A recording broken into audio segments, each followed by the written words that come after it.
de certo, né? Então vamos lá. Boa noite a todos. Eu sou a professora Mariane Lima. Estou à frente, juntamente com outra professora, desse curso, Mestras das Emoções. É um curso que, dentro da temática que a AMA aborda, né, de capacitação dentro da terapia para mulheres, a gente vai falar especificamente dessa temática. E é uma temática bastante ampla, né? Então, aí, Mestra das Emoções, aula um, embora seja a segunda aula do curso, mas é a aula da minha temática, aula um, tá? Eu sempre gosto de numerar as minhas aulas para que eu tenha condição de me localizar em relação ao material que eu envio para o aluno. E aí nós temos o seguinte: essa aí é a minha formação, tá? Eu sou a professora Mariane Lima, sou moradora de Brasília, tenho minha área de atuação inicial profissional sempre foi a área de educação, sou formada na área de pedagogia, na área de ciências humanas, fiz uma especialização na área de ciências humanas pela Universidade de Brasília. Na área de psicanálise, eu comecei esse processo quando eu vi que eu estava num momento de me preparar para me aposentar, então eu fui começando a estudar a psicanálise, até porque eu sou uma pessoa que me utilizo da ferramenta da psicanálise como aluna, né, ou como aprendiz, né, como analisanda. Eu faço terapia dentro da área da psicanálise há muitos anos, fui percebendo as melhorias que eu fui tendo, os ganhos que eu fui tendo, e quando chegou no período da pandemia, que foi um período que, de alguma forma, me tirou do ritmo de vida que eu tinha, então eu tinha que preencher alguma coisa, foi quando eu conheci um curso virtual online pela SAPDH e fui fazer essa formação. A partir daí, conheci a AMA através do professor Manuel Reis, que foi meu supervisor, e comecei a me interessar muito mais por essa área. Aí eu fiz, paralelamente aos cursos que eu fiz na AMA, eu fiz um curso de desenvolvimento humano e profissional pelo Instituto Federal do Mato Grosso do Sul. Depois iniciei 3 semestres de um curso de especialização na área de educador político e social de gerontologia, que é uma área que me encanta muito, o processo de amadurecimento que a gente precisa ter para esse envelhecimento. Envelhecer não é perder nada, né? Se você perde, vamos dizer, um pouco da vitalidade, você ganha em sabedoria e vai havendo um equilíbrio, e a gente precisa se reconhecer como essa pessoa que está com marcas de expressão, cabelo branco, mas que a gente tem vivência, tem experiência, e isso é muito importante, muito bonito da gente ver, né? Fiz um curso de introdução à logoterapia, que foi o último curso que eu fiz, e agora pelo Instituto Freedom, e fiz um curso pelo Instituto Ressignificar, com um outro professor meu da época da formação da SAPDH, professor Montever, um curso justamente para que eu pudesse me qualificar nessa área de preparação. Porque o que que aconteceu comigo? Estou na área da psicanálise, mas a área da formação não me deixa. Então, eu estou sempre dentro dessa área, é algo que eu gosto de fazer, é que eu me sinto muito bem, então eu estou transitando, né? Nessa área, nos atendimentos, nas supervisões, nos grupos de terapia, e aí a gente vai trabalhando. Por quê? Porque o nosso intuito é justamente não cessar a nossa formação. Todas as pessoas que lidam com outras pessoas, e o papel do terapeuta é muito importante, porque quanto mais amplo for o aprendizado que ele tiver, os recursos que ele tiver, as ferramentas que ele conhecer, melhor vai ser o atendimento que ele vai fazer. É lógico que todo terapeuta tem a sua linha de trabalho ou as suas linhas. É muito difícil você ficar fixado numa única linha, porque isso te enrijece demais enquanto profissional. A gente vai conhecendo, vai caminhando e vai criando pontes entre essas escolas terapêuticas, né? De uma forma segura, de uma forma responsável. Mas isso requer de nós o quê? Justamente o que a gente está fazendo aqui: estudo. Aquele profissional de qualquer área que se forma em alguma coisa e acha que já está pronto, opa, ele está correndo um sério risco. Ele e as pessoas com quem ele vai convivendo como profissional. A gente sempre tem que estar buscando novas ferramentas para um novo trabalho, tá bom? Então vamos lá. Esse curso para a gente é muito interessante. Por quê? Eu estava pensando, por onde que nós vamos partir para esse curso? Justamente no conceito, mestras das emoções, né? Então, quem é o mestre ou a mestra? É aquela pessoa que possui conhecimento avançado em qualquer área que ela seja. Então, em todas as áreas que a gente tem, nas áreas profissionais, existem os mestres, que são aquelas pessoas que já estão numa situação diferenciada de aprendizagem. Ele já tem um acúmulo de aprendizagem, embora para ser mestre ele acaba tendo uma formação contínua o tempo todo, porque existem novas ferramentas que vão surgindo, novas informações e ele vai se aprimorando. Então, ele possui esse conhecimento avançado, experiência significativa e habilidade de alto nível em sua área de atuação. Então, existem mestres, por exemplo, nas lutas marciais, existem mestres dentro das universidades, existem mestres dentro das academias. Então, o mestre é aquele que vem com uma bagagem, um acervo de conhecimentos muito grande, mas aí não é só a formação em termos de título. Porque a formação é importante, mas a gente vai construindo dentro dessa formação o quê? Uma coisa que é fundamental, que a gente vai ver no próximo item, que fala das características comuns que todo mestre ou mestra tem que ter. Profundidade de entendimento. Então, Mas é aquela pessoa que eu vai. não sei, mãe. me- Só que eu não sei.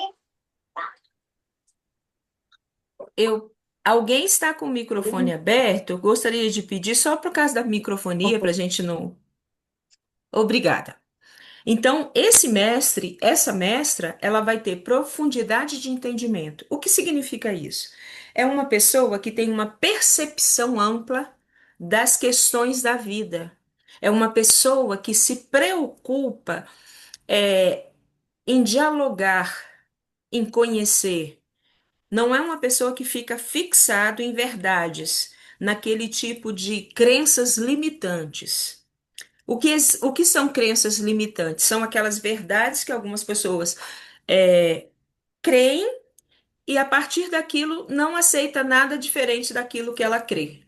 Isso é uma crença limitante. E aí eu não estou falando da crença no sentido da religião, que também às vezes faz esse papel de estabelecer crenças limitantes, de limitar a nossa percepção. Nós, como psicanalistas, como terapeutas, nós precisamos ampliar e aprofundar essa compreensão do outro, para que o outro, ao chegar no nosso divã, no atendimento virtual, num congresso, se sinta acolhido e se sinta pertencente. Ele vai ser ouvido, ele não vai sofrer nenhum tipo de constrangimento de estar ali conosco. Então, isso é profundidade de entendimento. Capacidade de resolver problemas complexos, não de resolver no passe de mágica que existe, não, isso vai fazer isso ou aquilo. Qual é o papel nosso como terapeuta? Mediar as questões internas do nosso paciente. Então, na escuta ativa, o nosso paciente vai chegar e vai falar. À medida que ele fala, ele ouve o que ele fala. E a partir dele ouvir, ele consegue enxergar coisas que no isolamento dele com ele mesmo ele não percebe, né? E essa capacidade de resolver problemas complexos vai sendo gradual. Ninguém resolve um problema complexo em dois, três, quatro atendimentos. Existem processos terapêuticos, normalmente as pessoas realmente que têm condição, porque para fazer isso você precisa ter uma condição, inclusive financeira, que te permita isso. É uma pessoa que permanentemente vai estar num atendimento terapêutico, com o objetivo de quê? De resolver todas as demandas que vão aparecendo ao longo da nossa vida. Hoje, eu como avó, como uma mulher já de mais de 60 anos, eu tenho as minhas demandas. São diferentes da que eu tinha quando eu tinha filhas pequenas, mas elas continuam existindo. Então, feliz da gente que tem essa oportunidade de estar o tempo todo se acompanhando emocionalmente e a parte psíquica nossa, né? E a habilidade de orientação e ensino. Então, quando a gente fala de mestres das emoções, a gente pensa em alguém que conhece a fundo esse processo dessas emoções que a gente tem. E aí, como sempre, né, eu trouxe uma gravura. A gente vê aqui que o único que está aqui diferenciado é esse que faz o papel de mestre para esse grupo. Ele está aqui no centro, ele está identificado com a cor vermelha, mas olha o tanto de conexão que tem entre as pessoas chegando até ele. Então, dele para os outros parte muita coisa, mas ele também recebe. Então, alguém que se intitula mestre em alguma coisa é aquela pessoa que tem uma capacidade de ensinar, mas também uma grande vontade de aprender. Isso é a sabedoria do conhecimento, isso é a maturidade profissional que o tempo vai fazendo a gente ter. Não é o tempo pelo tempo, é o tempo empregado para se estudar. Mas quando a gente faz isso, a gente tem um ganho significativo, e isso é extremamente importante. Seguindo, as emoções. O que são elas, né? A gente tem aí no cinema agora uma linguagem lúdica para identificar as emoções e o quanto que o Divertidamente um e 2 fizeram um papel sensacional, principalmente com aqueles adolescentes ou aquelas crianças já na segunda infância, terminando a segunda infância, entrando na pré-adolescência, tiveram para nomear sentimentos que elas não estavam conseguindo nomear para a família. É muito difícil, às vezes, uma criança, um pré-adolescente, até um jovem adolescente já, as demandas internas são tão grandes que ele tem dificuldade de nomear para a família, para os pais, para a escola, né, para os professores, os sentimentos que ele tem, que ele está ali sentindo. Então, o filme trouxe para a gente o quê? Uma questão lúdica.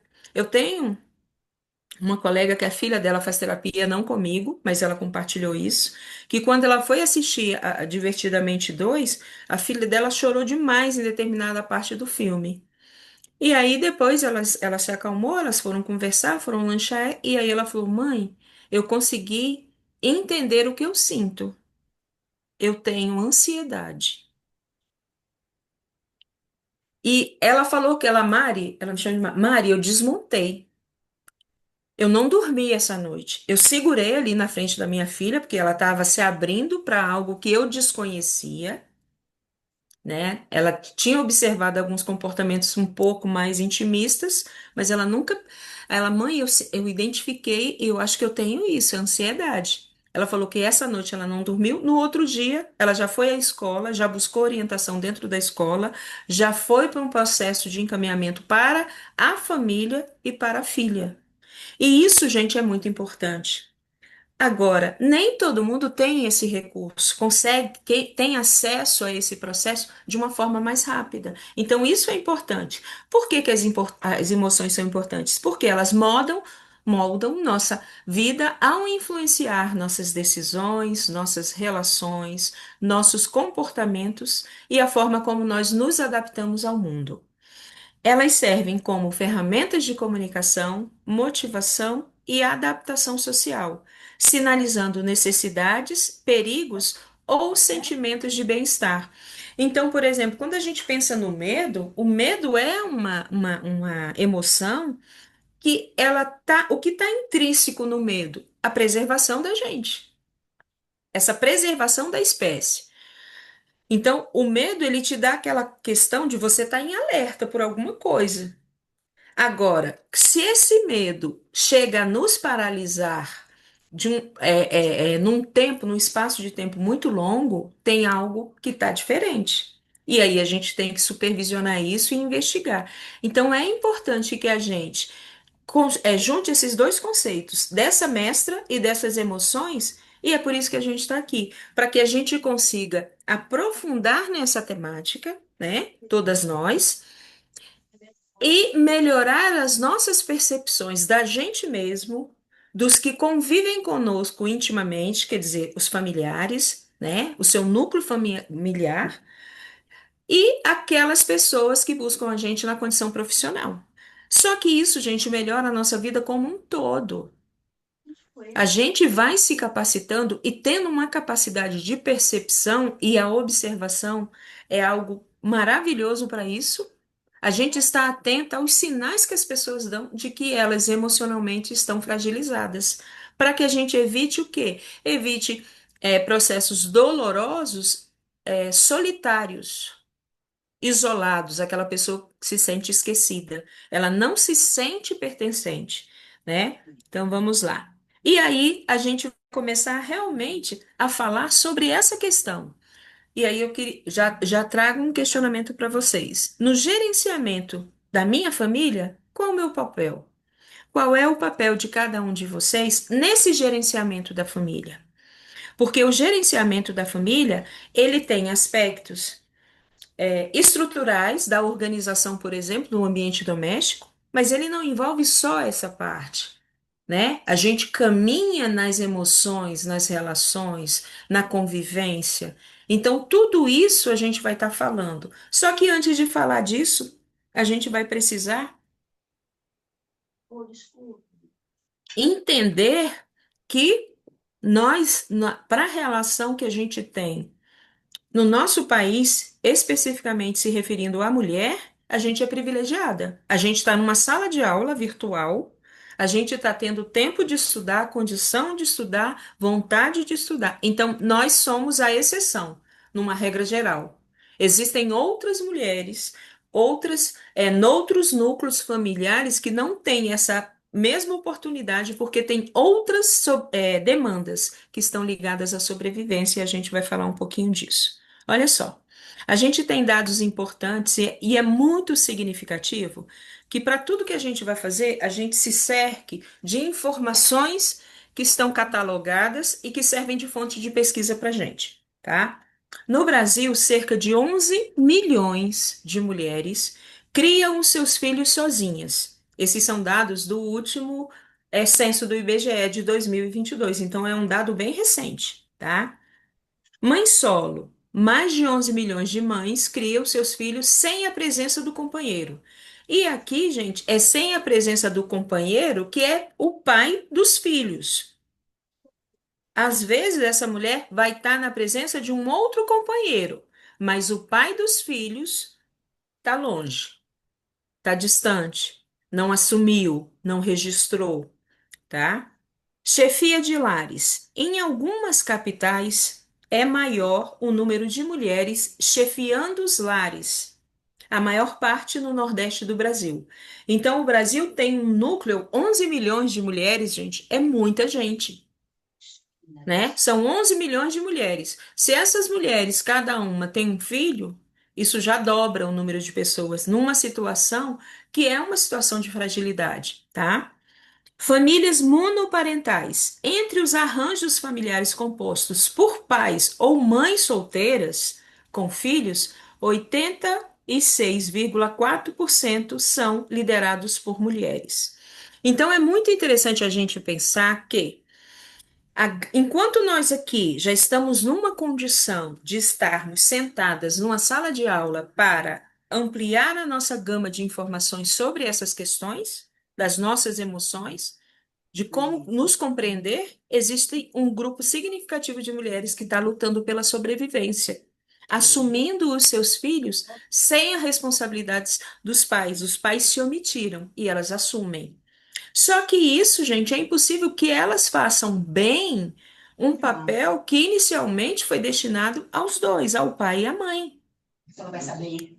Porque quando alguém deixa de fazer a sua parte, isso no ambiente profissional, familiar, em qualquer ambiente, alguém se sobrecarrega fazendo a parte dele ou tentando fazer. Então, é real essa questão de que mulheres se sobrecarregam. Visto isso, a gente já teve em outros cursos, aqui eu tenho alunas que já me encontraram em outros cursos que o maior número de adoecimento de doenças psicossomáticas é sempre da mulher. Por quê? A mulher impacta. Gente, eu vou pedir que tem microfone ainda aberto, e aí eu estou ouvindo pessoas em casa conversando, e isso está me dando uma microfonia que me incomoda um pouco, que eu me perco. a minha linha de raciocínio. É só manter ele mutado, desligado. Obrigada. Então, é muito importante que a gente leve em consideração toda essa questão, para que quando a gente vá analisar alguma situação, vai estudar, a gente não ache que, ah, não, vamos trabalhar com meritocracia. Todo mundo tem as mesmas condições? Não. Então, como é que vai funcionar a meritocracia? Existem pessoas que levam vantagem sobre outras pessoas. Então, não pode ser uma régua única para todos. Essa especificidade das vidas das pessoas, nós, como terapeutas, nós temos que levar isso em consideração demais. Porque senão eu fico analisando uma coisa superficial. Eu não mergulho naquela intimidade daquela família. Dentro da área da terapia, eu conheço vários terapeutas que fazem trabalho voluntário, né? Fazem consulta social e alguns é voluntário mesmo, não existe nenhum repasse de recurso. Eu sou uma dessas profissionais, que em determinado período do mês eu vou a determinado local fazer atendimento. Quando a gente chega lá, as demandas, gente, elas são tão grandes que a pessoa nem sabe o que está disfuncional na vida dela, porque ela está numa condição de precariedade emocional, espiritual, afetiva, econômica, social. E aí é difícil, porque se a nossa sobrevivência ela se dá quando ao atendimento das condições básicas para estar bem. E aí a gente pensa, como é que uma mulher que cuida somente dos filhos, né? E aí ela vai ter tempo para olhar para ela. Isso é muito difícil. Ela vai para a luta para conseguir manter aquela família, manter aqueles filhos, dar a eles o que ela às vezes não teve, mas para que mude a história dessa geração. Porque isso é o papel do pai e da mãe, não é? Melhorar as condições que os filhos são criados. Isso não quer dizer que ela vai ser permissiva, que ela não vai se importar com valores, não. Mas a parte da sobrevivência preenche um espaço muito grande da nossa vida. E é muito importante que a gente reflita sobre isso, reflita sobre essa questão. Vamos lá, passar para o próximo. E aqui a gente tem, olha só, desafios, né? Disparidades e desafios. E a gente tem aqui um sinalzinho de alerta. E temos duas imagens. Essa mulher aqui, né? E aí a gente percebe que ela está aqui com o filho no colo e com mais dois menores ali, ó, cuidando. E tem essa aqui também. Só que elas estão na mesma condição? Não. São mães de família que estão aí, né, à frente, cuidando dos filhos. Mas a gente vê a diferença da condição social delas. Isso não impede que elas enfrentem as dificuldades que elas vão enfrentar. Mas muitas vezes a gente faz comentários do tipo: ah, mas para que que teve tanto filho? Primeiro, mulher não se autofecunda, né? É muito importante que a responsabilidade dos filhos seja dividida pelas duas partes que contribuíram geneticamente para que aquela criança exista. Relacionamentos entre homem e mulher acabam, mas não existe ex-filho. Existe ex-mulher, existe ex-marido, ex-esposa, ex-esposo. Mas ex-filho não deveria existir. Na prática, existe.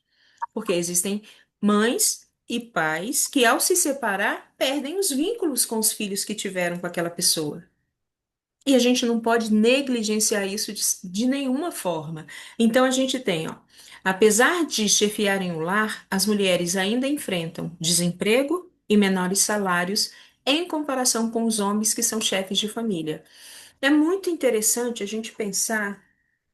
E vamos pegar em uma carreira profissional, uma pessoa numa condição profissional, um profissional liberal, dentro de uma empresa que ele vai assumindo lá as chefias, ele participa de reuniões fora muito do horário de trabalho, é extremamente dedicado, mas para ele estar lá até mais tarde, quem está cuidando dos filhos em casa? É a Né? mãe, é a esposa dele. Só que esse trabalho dela em casa nem sempre é reconhecido e valorizado. E isso gera adoecimento. Uhum. A gente precisa ter uma condição de ser valorizado para que as nossas emoções elas circulem em nós, elas transitem em nós com o mínimo de qualidade, porque senão vai circular emoção. Sim, mas são emoções adoecidas. Então é muito importante que a gente saiba disso e que a gente perceba e contextualize essa situação. Hoje, na estrutura que a gente tem de família, né? Há muito tempo a gente vê aí a história das décadas, as dificuldades de luta para o empoderamento feminino. E quando eu falo de empoderamento, por quê? Porque durante muito tempo a mulher ficou subjugada à figura do pai e saiu da figura do pai para a figura do marido. E hoje nós temos uma mudança muito grande dessa questão. As mulheres estão lutando pelos espaços. A gente vê mais mulheres nas universidades, mulheres disputando cargos que antes, teoricamente, eram só de homens. Isso é o quê? É disputa para ganhar? Não, é mostrar que também pode desenvolver qualquer tarefa que ela queira fazer. Ela vai se qualificar para aquilo, ela vai buscar. Então, isso é uma mudança e muito positiva. Então, nós saímos para o mercado de trabalho, nós aprendemos profissões, nós temos formações em profissões que a gente nunca pensou que fôssemos ter. Então, por que que essa questão ainda dos afazeres domésticos, das questões internas familiares, na maioria das casas, ainda está sobre a responsabilidade da esposa, da mãe, da mulher? Mesmo ela trabalhando fora e colaborando com as despesas, tendo seus recursos financeiros ali injetados na família. Então, a gente tem que ver que existe muito desse patriarcado que a gente tem no mundo de maneira geral, mas no Brasil, né? Já que a gente está falando daqui, formando aqui com essa realidade que a gente tem, e que a gente precisa romper com esse patriarcado. Não na tentativa de pisotear os homens, ou achar que eles são inferiores, ou que eles não são importantes, não. Tá? A nossa luta de reivindicações é no sentido do respeito mútuo, né? Do diálogo entre a família, dos acordos familiares, mas a gente vai falar disso agora. A partir de agora, a gente já entra nessa parte mais específica. Olha só, a gente vai falar de gerenciamento de famílias, né? Que é a parte que nos cabe em duas aulas. Teremos duas aulas, uma hoje e outra quando o professor Manuel nos avisar. O gerenciamento de famílias, ele tem aspectos gerais. Para gerenciar sua família, é fundamental organizar as tarefas, definir regras e limites e usar ferramentas que facilitem a comunicação e o compartilhamento. Quando a gente pensa nessa imagem aqui, né, todos trabalhando dentro de casa, limpando, isso parece muito utópico. Por quê? Porque se existem pessoas com recursos financeiros, essas pessoas, essas famílias, esse pai e essa mãe, vão pagar uma pessoa, uma diarista, para fazer a limpeza da sua casa. Mas, mesmo que a família tenha recurso material, é importante estabelecer que as pessoas que moram naquele espaço tenham responsabilidades. A minha mãe é viva, graças a Deus, ela tem 88 anos e ela sempre falou e continua falando, né? Agora para os bisnetos, ou para minha filha, que é a neta dela, em relação a educar os netos, a gente não pode criar filho como se fosse hóspede em casa.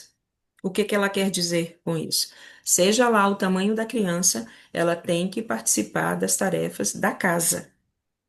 Por um único motivo, gente. Não é porque a gente é algoz, a gente é perverso, a gente é malvado, porque a gente precisa criar um adulto funcional. O que que é um adulto funcional? Um adulto que sabe morar sozinho e não vai morrer de fome. Um adulto que sabe administrar uma casa, uma kitnet, um quarto, que viva a realidade do mundo real. essa ideia de criar os filhos da gente numa bolha, onde eles não vão poder, vão ter uma vida muito melhor que a minha, não vão fazer nada, isso vai dar muito ruim, porque o mundo não é esse. A nossa obrigação como mãe, pai, o responsável, não é dar, condições materiais melhores somente. Se eu melhorei de vida, lógico que as condições materiais vão ser melhor. Mas não é por isso que essa criança não vai ter regra, não vai ter limite, não vai organizar tarefa. Por quê? Fazendo isso, deixando essa criança livre, essa criança vai ser uma pessoa inadaptada à convivência. E aí, quando aquela criancinha chega na escola, não se adapta, porque ela vai querer centralizar a família. A escola, como ela centraliza a família, todo mundo faz por mim. Hoje nós temos vários problemas nas escolas de falta de limite, né? Hoje é dia do professor. Eu sou uma educadora, desde sempre. Sou de uma família de educadores. As minhas irmãs são educadoras, tios, tias. Mas quanto da educação tem que a gente vê pela ausência desse respeito, desse limite? Porque quem dá limite para os filhos não é um professor só. O professor vai reforçar essa noção de autoridade que o filho já trouxe de casa. Ser autoritário não vai resolver. Não é ter autoridade. Ser autoritário é você mandar seu filho fazer as coisas sem explicar para ele a motivação. Agora, todo pai e toda mãe tem que ter perante o filho autoridade, estabelecer as regras, fazer cumprir essas regras, cobrar essas regras. E é ilusão nossa achar que uma criança de 5 anos é muito pequenininho para aprender isso. Não, gente. Tem que ser bem pequenininho mesmo, para quando ele chegar na idade, por exemplo, de 14 anos, que ele vai estar querendo buscar a independência dele, ele já tem introjetado noções de responsabilidade. Ninguém educa um filho para o mundo a partir dos 15 e 16 anos. É desde pequenino. Porque a gente não vai conseguir controlar, porque ele já está solto demais. E aí vai ser uma vida de muito enfrentamento, de muito sofrimento. Porque existe um outro ditado que diz: quando a gente não educa em casa, a rua educa. Mas educa de que forma? Da pior. Porque nem toda educação ela é positiva. Existe educação que arrasa a vida de uma pessoa, né? Então é importante que a gente perceba isso e a gente comece a refletir. E é por isso que gerenciamento de família tem a ver com planejamento. Planejamento é algo flexível. Se eu, como mãe, junto com meu marido, ou o pai dos meus filhos, que às vezes pode não ser mais o meu marido, mas continua sendo o pai dos meus filhos, a gente vai adaptando as situações de acordo com as demandas que vão surgindo. Essa ideia de que dizer que eu não estou vendo o problema que está aparecendo na minha casa, eu nem percebi, né? Sempre vai haver uma forma, como houve com a minha colega, né, de estar com a filha no cinema, dessa criança, desse adolescente se soltar, mandar, dar um sinal de que ele não está bem. Mas para isso, gente, eu tenho que usar a minha observação, eu tenho que usar a minha capacidade, né, de gerenciar, de fazer os acordos. Vida em família é vida estabelecida de acordos. Um relacionamento de casamento é acordo, gente. O casamento é um grande acordo, que as pessoas precisam comunicar o que elas querem e compartilhar. Por quê? Se eu tenho esse aspecto, que é um aspecto pesado da vida de uma família, a organização, por exemplo, da casa, as atribuições, porque as demandas são muitas, se eu, como mulher, organizo a maior parte, e isso já está comprovado, né? Que nós trabalhamos muito mais do que os homens dentro das casas, mesmo que tenhamos homens participativos, e mulheres que trabalhem fora, né? A gente vê que é muito ruim quando a gente sente que ninguém está dando valor ao que a gente faz. A casa que a gente limpa, né? A comida que a gente faz. Então e isso gera o quê? Essa insatisfação, um adoecimento das emoções. E é por isso que a gente começa a falar hoje sobre isso. Para que eu tenha uma relação de convivência com os pares que eu estou ali, meu esposo, minhas filhas, meus filhos, é necessário que eu tenha uma relação boa de convivência com eles, no campo de quê? Do bem-estar. Quando a gente está chateada com o marido, quando a gente está chateada que aconteceu alguma coisa, a gente está afim de namorar? Não tá, gente, porque você está chateada. Então a gente precisa aprender a reconhecer isso e posicionar. Falar, não, não vai rolar hoje. Por quê? Porque a gente está meio desconectado. Porque não é essa questão da obrigatoriedade, como falavam pra gente. Não, você é esposa, você tem que servir ao seu marido. Não, esse tempo, gente, já passou. E quem não vive dessa forma já passou, está vivendo uma relação abusiva, né? Então é importante que a gente tenha essa naturalidade de lidar, por isso que a comunicação e o compartilhamento, nos aspectos gerais do gerenciamento da família, são importantes. Eu, como mãe, tenho que me fazer ouvir. Eu, como esposa, mas eu também tenho que ouvir o meu marido, eu tenho que ouvir os meus filhos. Ninguém é um déspota para falar, falar e o outro executar. Ninguém é autoritário para fazer isso. Então, essa flexibilização vai chamando o quê? A noção de responsabilidade. Então, eu conheço jovens casais que hoje tem uma percepção diferente e em determinado momento lá, o pai cuida das roupas dos, né, dos filhos e as crianças ajudam a dobrar aquelas que não precisam ser passadas. E as crianças vão botar nas respectivas gavetas do seu armário. Ah, mas ele não coloca bem arrumado. Mas vamos ensinar ele a ir arrumando. Tem que colocar do jeito que ele consegue. Depois a gente vai ensinar a arrumar. E assim essa criança participa das tarefas. Porque senão acontece o que minha mãe fala. Você cria um filho dentro de casa achando que ele é hóspede, que ele está ali para ser servido e ele não está para ser servido. É por isso que algumas relações familiares elas adoecem muito, porque até a gente mesmo como mãe se equivoca. A gente acha que a gente tem que servir aos filhos, servir ao marido, e não tem que servir. Todos ali precisam ter responsabilidades. A gente só vai fazer o quê? Dividir a parte de cada um de acordo com a condição que cada um tem, de acordo com o tempo, o conhecimento, a maturidade, a idade. Você não vai botar uma criança para fazer comida, lógico que não. Mas você tem outras tarefas, recolher lixo, tirar lixo, colocar lá no portão, são tarefas que a criança consegue fazer. Arrumar o seu quarto, arrumar seus brinquedos, arrumar os seus livros. Isso é importante para dar a ideia de que núcleo familiar, de família, tá?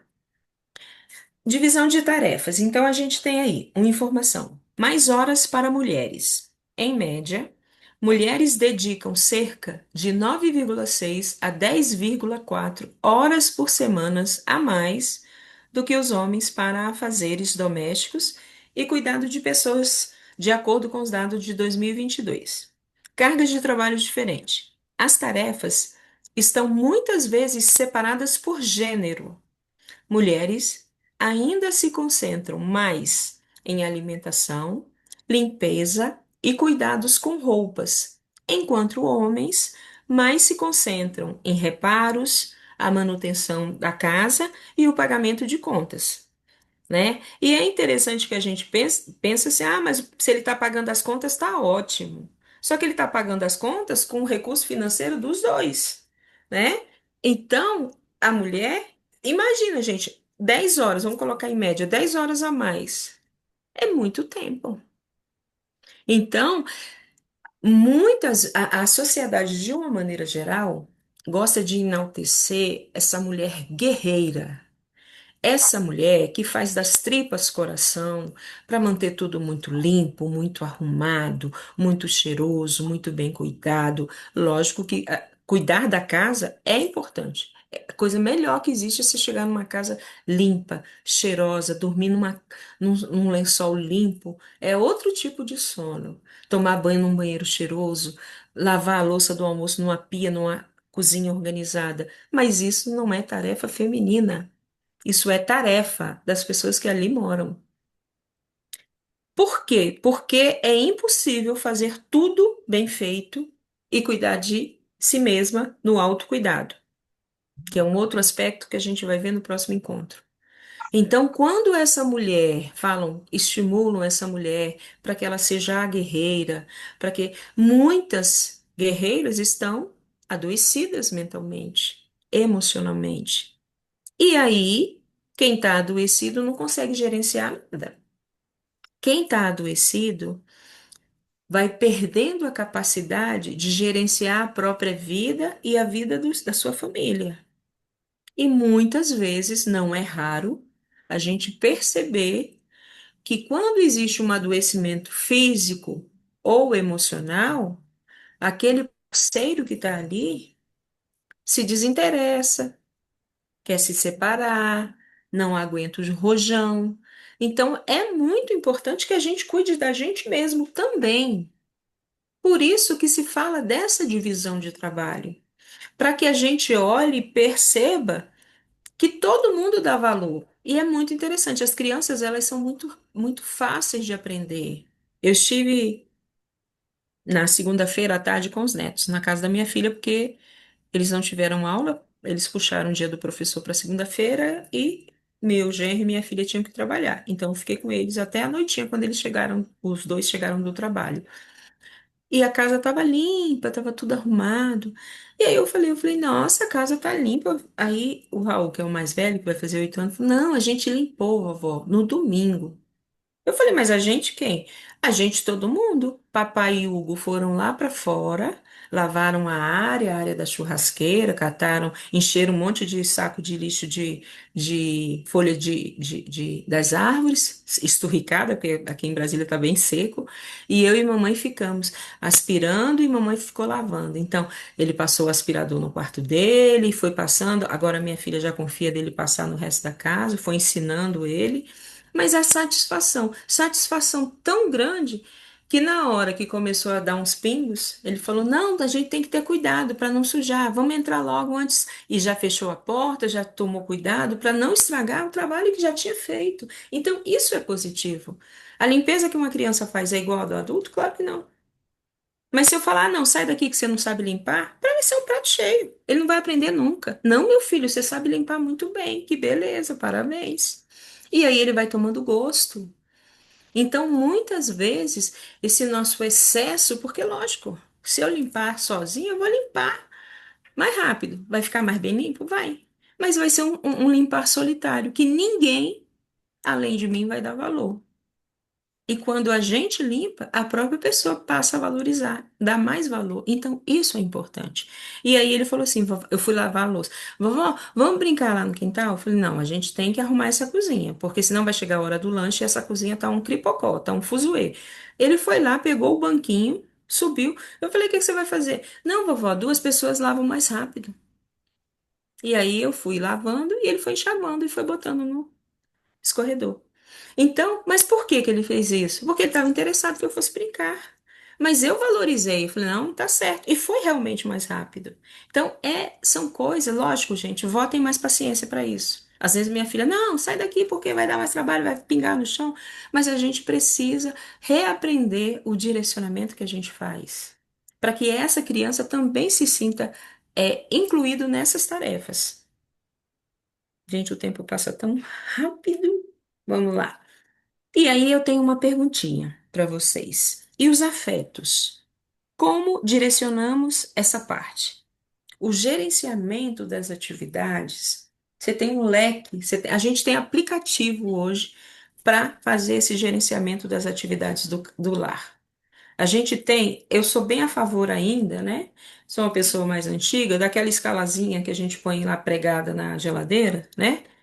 De serviço, de quem vai fazer o quê, né? Mas a gente tem aplicativos, de repente seu filho já está numa idade que ele gosta, né? A questão do celular, a questão da internet, a questão das mídias sociais. Então você vai usando um recurso que ele se interessa mais do que ficar olhando para porta da geladeira.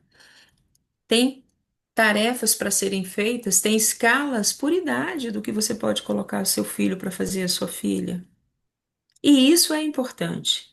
depois realinha, faz rodízio. Não existe aquela ideia de tarefa de como era no meu tempo. Eu não tenho irmãos, eu só tenho irmãs. Mas existem casos em que existe uma distinção do que a menina participa e o menino não faz nada. E aí cria um homem disfuncional, que é um homem que não sabe se virar, um homem que sempre quer ser servido. Gente, não tem espaço mais para isso. A não ser que a pessoa esteja doente, né? Que é uma coisa que qualquer pessoa pode ficar.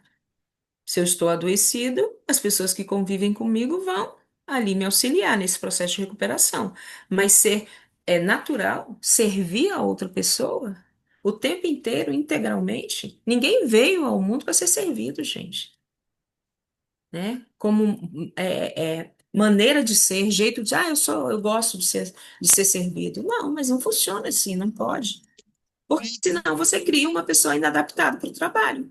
No trabalho, você vai fazer a sua parte e vai fazer outras partes também. Você não vai só esperar ser servido.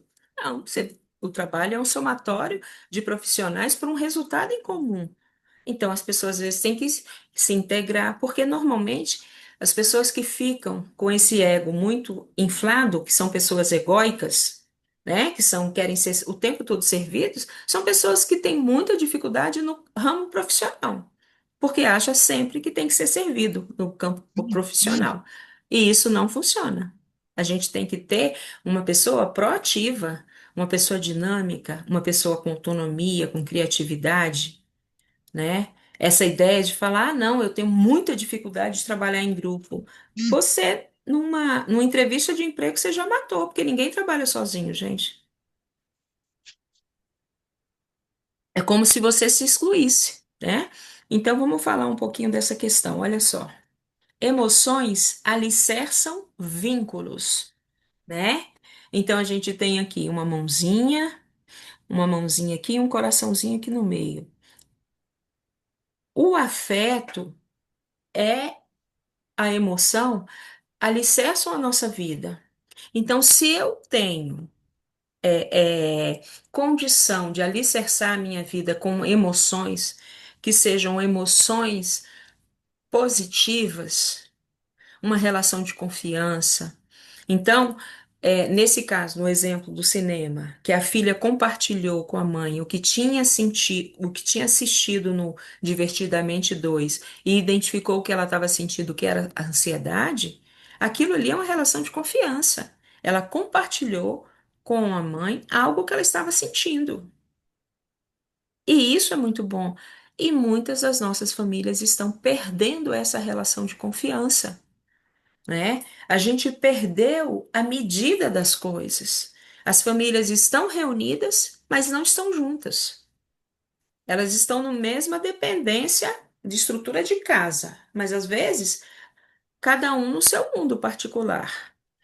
Essa ideia de adolescente ter privacidade é muito relativo. Lógico, toda pessoa precisa ter privacidade.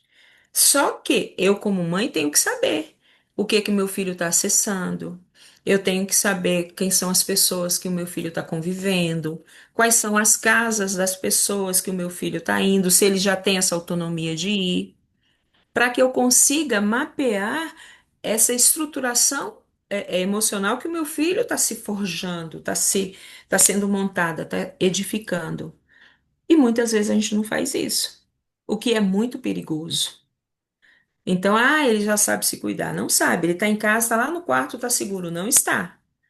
A gente nunca viu tantas denúncias com relação a abuso infantil e de jovens. Virtuais. Situações que fazem a gente desacreditar da humanidade em alguns momentos. Mas o que que é isso? Uma criança, gente, nos é dada como responsabilidade, mas ela não tem autonomia para definir o que é importante para a vida dela. Um adolescente também não. Quem tem que fazer isso somos nós.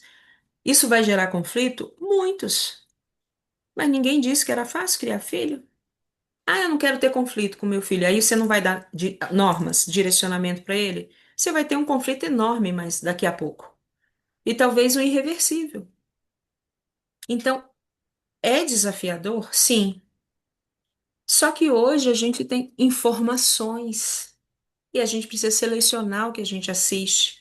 A gente precisa estudar, a gente precisa acompanhar o desenvolvimento, né? Essa questão de crianças que são crianças na idade, mas são tratadas como adultos, complicada, né? As escolas estão aí. Todas as escolas que eu presto serviço têm proibição de celular. E por incrível que pareça, a receptividade dos meninos foi muito mais tranquila do que dos pais. O que a gente vê é um pai enlouquecido que precisa ter o filho que atenda o celular quando ele ligue, dentro da escola, mesmo sabendo que é proibido. Ah, mas eu preciso falar com ele. Gente, não é assim. Então, esse excesso de modernidade, de controle, está fazendo a gente perder a coisa mais preciosa, que é a convivência. Nós temos que estar juntos, juntos. Então, algumas famílias, celular proibido na hora do almoço, do jantar, do lanche. Ninguém de celular. É difícil? É. Às vezes você tem uma demanda enorme que você tem que responder ali na hora. A minha filha colocou de 11h30 a 1h30, ela não atende nenhum tipo de ligação. Ela falou, mãe, a única chance que eu tenho de ser uma pessoa normal. Que ela vai em casa, termina o almoço, dá almoço para as crianças, leva para a escola e volta para o trabalho. Nesse espaço de 2 horas. Né? E é tudo bem pertinho. Então é 2 horas porque é muita coisa para fazer. Mas ela falou, a única maneira que eu tenho de ter um pouco de sanidade, porque se eu ficar preocupada com o celular, os meus filhos vão me ver na cozinha fazendo, terminando o almoço, ou almoçando com o celular na mão. Daqui a pouco eles vão querer um e vão achar que é a coisa mais importante. E existem crianças que são até menores que eles que já têm o celular. E aí, gente, não tem meio termo. É um grande equívoco dos pais. Porque criança não precisa de celular. Criança precisa brincar, precisa ler, precisa ter intimidade com a família. E aí eu vou usar um exemplo que a gente está na Semana da Criança ainda. Algumas escolas, alguns anos atrás, isso já é uma prática de alguns anos, começou a planejar atividades para a Semana da Criança ou para a Semana do Estudante, né, que é em agosto. E aí, para as crianças, as escolas que têm esse universo maior, faz uma programação maravilhosa, com lanche, com várias coisas diferentes. E, de uns anos para cá, foi criado o cabelo maluco, né? E aí virou uma coisa assim medonha, porque fugiu ao controle. Hoje, o cabelo maluco, para alguns pais, é disputa entre os pais para ver quem é o filho que leva o cabelo, que vai para a escola e ganha a premiação que se dá, ou se faz desfile, eu não sei como é que funciona, né? A dinâmica. Mas isso virou uma disputa de ego das famílias. O que que foi, qual era a origem inicial? Que eu, como mãe, combinado com meu esposo, com o irmão mais velho, com meu próprio filho ou filha, a gente bolasse um cabelo diferente, mas que fosse feito ali, na casa, com o pai, com mãe. O que que a gente tem, gente? Salão de beleza de criança, com agenda para o cabelo maluco. Então, ninguém da família se envolve, marca um horário, paga e faz o cabelo mais sensacional, feito por um profissional, e não tem nada de interação familiar. Então, aquela dinâmica que era de interação familiar passou a ser uma questão capitalista. E o processo não é esse. Então, são equívocos que a gente faz, porque a gente transforma algo que era salutar, uma disputa é algo natural na vida da gente. Todos nós passamos e passaremos por esses momentos, né? De trabalhar, perder, ganhar, ser o melhor, fazer a sua melhor parte da forma. Não ganhou, mas você deu o seu melhor, isso é ótimo. Mas essa disputa, então aquilo virou algo surpreendente. Eu estava vendo uma matéria uns dias desses, teve uma família que foi lá e fizeram uma gaiola com um pintinho vivo. A criança foi para a escola com um pintinho vivo lá dentro da cabeça, da gaiola que fizeram. Isso, gente, é loucura, porque o que a gente tem que fazer é algo que não coloque a vida de nenhuma outra espécie em risco. Você colocou a do seu filho porque o pintinho vai fazer cocô no cabelo, e você botou um bicho aprisionado num local barulhento, porque a escola de criança pequena, em Semana da Criança, é um desespero. Imagina o estresse desse animal. Ah, mas eram categorias, o mais criativo, o mais exótico, o mais colorido. E aí a família perdeu a mão, fizeram até, foi até o pai com a mãe que bolaram, isso foi ótimo. Mas por que que não botou um bonequinho, gente, pintinho? Tinha que ser um pintinho vivo. Então a gente tem que ter noção das coisas, porque isso é importante, porque isso ensina que a vida do animal é importante. Animal não é algo para você dar de presente para alguém. Um animal tem que ser dado para uma criança dentro de uma família depois de ser autorizado para aquele núcleo familiar, né? Meus netos são loucos por cachorro. Até hoje eles não têm, porque ainda não houve o acordo por parte da minha filha, do meu genro e dos meninos. O Cadu, que é meu genro, falou: não, quando o Hugo tiver com tal idade que ele puder assumir uma parte das tarefas com o cachorro, ele vai ter. Por enquanto, não. E a gente, aí a minha filha, mãe, eu vou comprar, a tia, né? Eu vou comprar um cachorro para dar para os meninos. Eu falei, não faça isso, porque você vai gerar um problema. Se esse cachorro não é bem-vindo ainda nessa casa, daqui a pouco esse cachorro vai ser dado para as crianças se afeiçoam e vai dar o cachorro para alguém. Olha que transtorno. Então, nossa forma de mostrar o bem-querer é dentro daquilo que são as regras estabelecidas dentro daquele outro núcleo familiar. Porque a família da minha filha é outro núcleo familiar, não é mais o meu. Eu faço parte, mas a base daquele núcleo são eles quatro. E eu tenho que entender isso e respeitar as regras que ali foram estabelecidas. E isso tem que ter maturidade. E quantas vezes a gente quer interferir? Né? Então, às vezes, os vínculos estão sendo alicerçados na situação de desconforto. Eu sou aquela, de repente, avó ou a sogra que, ao invés de fazer bem quando chega, incomoda, porque quer destruir as regras que foram estabelecidas. E a gente não pode fazer isso, senão a gente vai ser uma pessoa indesejável. Vamos lá, minha gente. E como reflexão, porque já está, falta 5 minutos só para o nosso tempo para abrir para vocês falarem. A nossa reflexão, ela vem aqui, né? A gente tem aqui a silhueta de um cérebro, de um lado o cérebro mesmo, do outro lado a questão da emoção. Então é como se eu tivesse razão aqui e emoção aqui. E eu sempre falo que o grande nosso desafio como pessoa, como terapeuta, como ser humano, é equilibrar essas duas asas que nós temos, vamos chamar assim. Os nossos voos profundos, no sentido de irem adiante, né, de extrapolar. Quando eu falo profundo, é profundo na imensidão do azul do céu. Só serão voos mais rasantes, mais edificantes, se a gente tiver o nosso lado racional amadurecido, mas o nosso lado emocional também.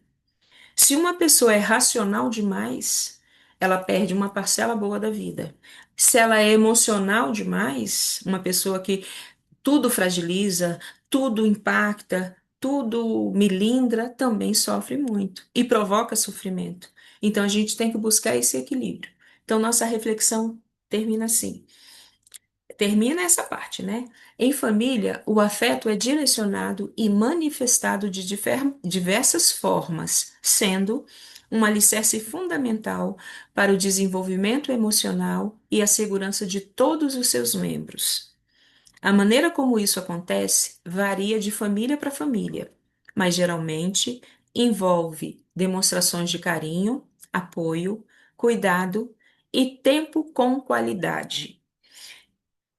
Eu queria me deter a justamente esse tempo com qualidade que eu acho que talvez seja a parte mais importante, porque as famílias elas demonstram carinho, elas se apoiam, elas se cuidam, às vezes, né, com algumas diferenças de um núcleo familiar para outro, mas o que a gente tem hoje é um dinamismo das famílias muito intenso, né? Tanto as crianças como os adolescentes e os pais têm uma agenda semanal muito intensa, mas a gente não pode achar que essa agenda semanal ela tem que propiciar em algum momento, ainda que seja pouco tempo, mas com qualidade. Eu sempre falo isso para as mães dos meus alunos, nas evangelizações. Tenham qualidade de tempo com os filhos de vocês. Pai, tenha qualidade de tempo com seu filho. Ah, mas eu trabalho muito, mas eu não posso. Não, arruma um tempo, né? Faz um revezamento, as atividades da escola, né? As atividades de uma prática esportiva que seu filho faz, vai assistir, né? Sai de casa um dia, não, gente, vamos fazer uma coisa diferente. Ouve o que essa criança quer, deseja. Às vezes eles só querem ficar perto da gente. E nós precisamos se sentir felizes quando um filho reivindica a nossa presença. Existe uma parcela aí de mães e pais que são invisíveis aos filhos. Então, se o nosso filho, o nosso neto, o nosso sobrinho está pedindo a nossa presença, é porque ele sente falta da gente na vida dele. Então, é nossa obrigação, como pai, como responsável, criar essa agenda que favoreça essa criança a estar conosco, com qualidade, para coisas simples. Hoje, o simples, brincar com a criança, pintar, desenhar. É, é, existem jogos lúdicos. A minha filha mostrou um jogo essa semana, um saquinho que vem vários dadinhos. E aí, com várias faces de desenhos, e você joga, acho que são 7 ou 8 dados, eles são branquinhos, e a silhueta do desenho é em preto. E a partir daquela. Aí você escolhe, do lado que saiu, você vai montando uma história. É um jogo muito simples, muito acessível e que desenvolve muito que a criatividade, a autonomia. E aí a gente estava junto e a gente, até o de 5 anos, tem uma facilidade que eu falei, meu Deus do céu, eu estou desatualizada. Enquanto eu estou aqui pensando, não, vovó, você tem que ser mais rápida. Mas por quê? Porque você está propiciando o desenvolvimento dessa autonomia, isso da segurança. É muito importante que eles sejam crianças seguras. Toda criança segura, ela vai ser um adulto com menos impacto. Crianças inseguras, fragilizadas, temerosas, vão ter problemas de aprendizagem, vão se sentir fragilizados, e todo adolescente que está fragilizado, ele está mais vulnerável às influências externas, que não são boas, porque existe influência externa que é maravilhosa. Então, essa é a reflexão de hoje. E agora a gente vai fechar esse material e a gente tem aí até meia hora de compartilhamento, e deu certinho, 7 horas agora, para a gente justamente fazer isso, né? Vamos fechar aqui e eu quero ouvir vocês. Quem gostaria de falar?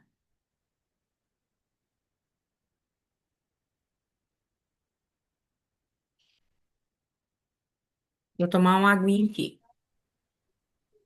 Posso falar? Claro, claro.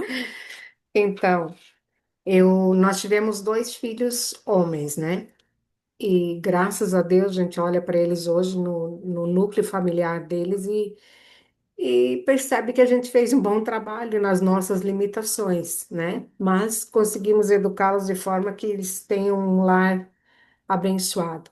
Mas eu confesso que para mim foi difícil, tive que aprender na lida essa questão com as minhas noras.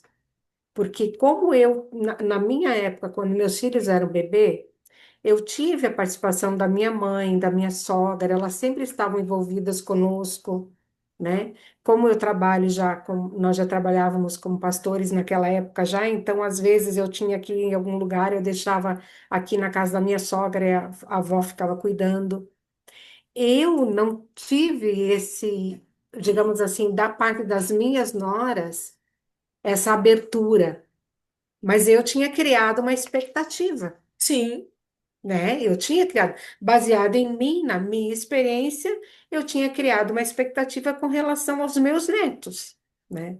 Então eu tive que aprender essa coisa aí, assim, com meio que nos trancos e barrancos, né? Com o passar dos dias, né? Com o relacionamento mesmo entender que o núcleo familiar deles a família deles agora é aquela, né? E que eu preciso respeitar os limites que eles têm, né? E Mas é difícil. A minha nora está grávida agora do segundo filho, do terceiro, porque ela perdeu o primeiro.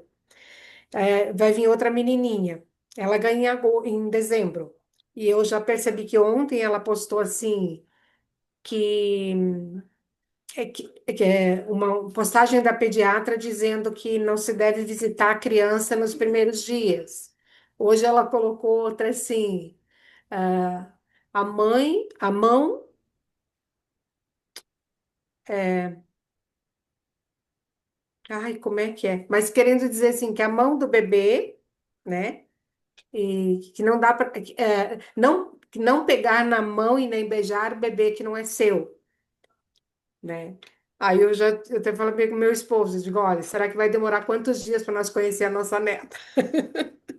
Porque a gente não tem, realmente não tem essa abertura com elas, né? E foi difícil para mim isso aí, porque eu precisei entender todo o processo e reconhecer que o filho é dela, os filhos são deles, né? Não são meus. E que nem sempre, por exemplo, do meu neto mais velho, que fez 11 anos, quando ele estava mais ou menos com 6 meses, nós morávamos no mesmo condomínio. Eles moravam dois apartamentos acima e nós, né? E aí, quando ele estava com 6 meses, o meu filho estava lá em casa com o bebê, com o Pedro, e ele disse: "Ah, eu vou para casa que eu tenho que dar banho no Pedro."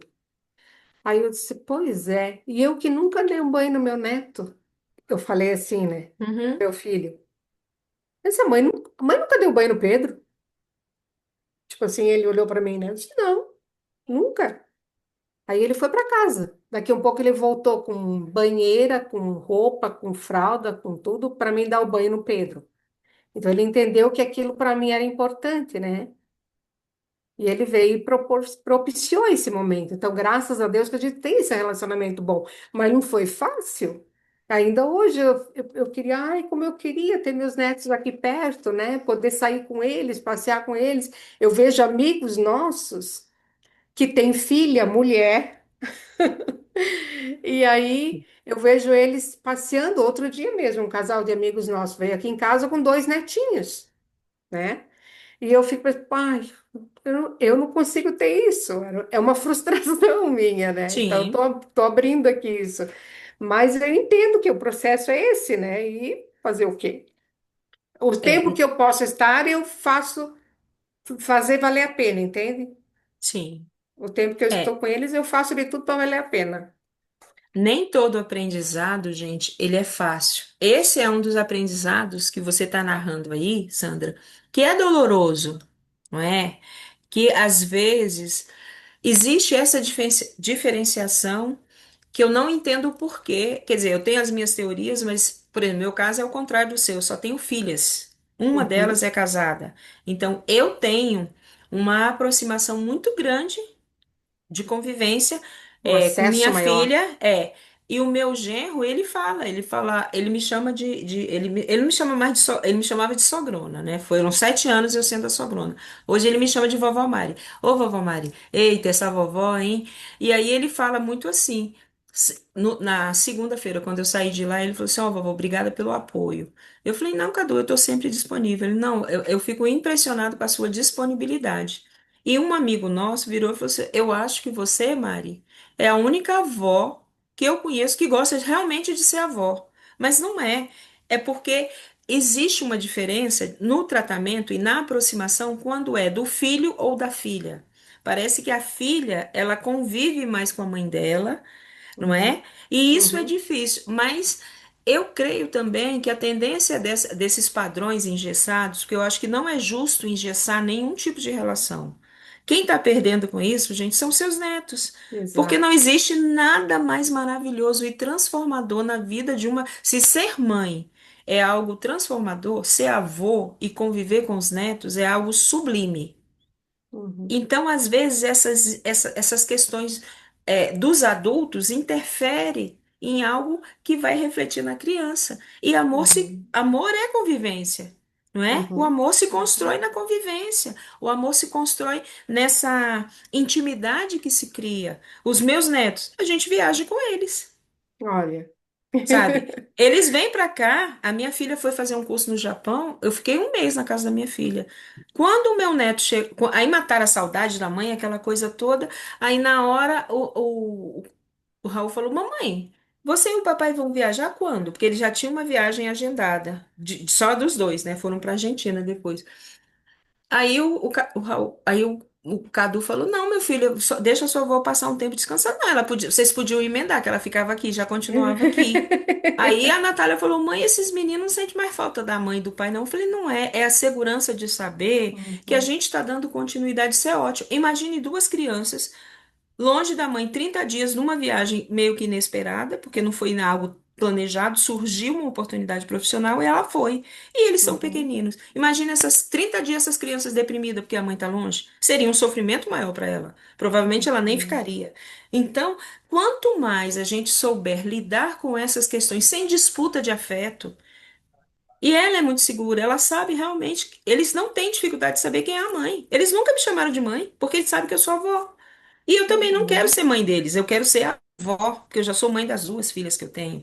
Então, é muito importante isso, a gente saber lidar, e você é a parte mais madura dessa relação. Não é que isso uhum, não vai te causar dor ou sofrimento, mas você é a parte mais compreensiva, até pela sua natureza, pelo uhum, conhecimento até espiritual, religioso, as relações humanas, elas são conflituosas, mas a vida também capacita, né? uhum, Então, quem sabe essa rigidez toda não vai ceder em algum momento da vida, né? Para que uhum. você desfrute dessa beleza que é essa convivência com esses netos mesmo. É. Obrigada, viu, Sandra, pelo depoimento, pela confiança, né?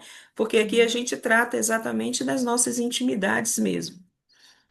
Mais alguém, gente, quer compartilhar conosco?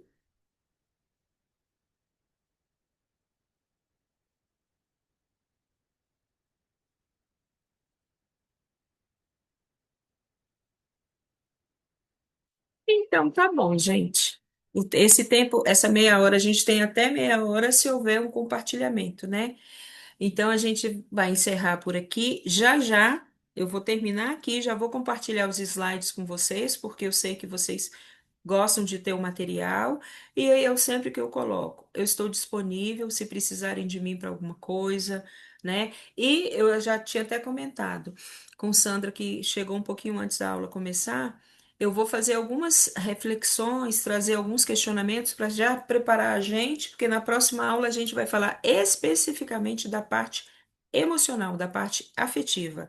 Hoje a gente falou da parte mais estrutural das relações, com a parte mais material do funcionamento da casa, mas a gente vai falar sobre essa questão das relações, né? Das nossas emoções, como é que está a qualidade de convivência nos nossos pares dentro da nossa casa, né? E é importante que a gente na hora que vier a reflexão, são perguntas, né? Talvez um texto pequenininho com perguntas motivadoras, que a gente seja sincero com a gente mesmo. Porque às vezes a gente precisa fazer essa reflexão, olhar mesmo, sendo imparcial, tentando ser imparcial. Totalmente a gente não consegue. Porque aí a qualidade do material que a gente vai encontrar na próxima aula é sempre mais frutífero e mais rico, tá bom? E eu agradeço, matei um pouquinho da saudade de vocês, né? Algumas aqui já são companheiras de caminhada. E eu estou sempre disponível, gente, tá bom? Um abraço a todos, foi maravilhoso. Tchau.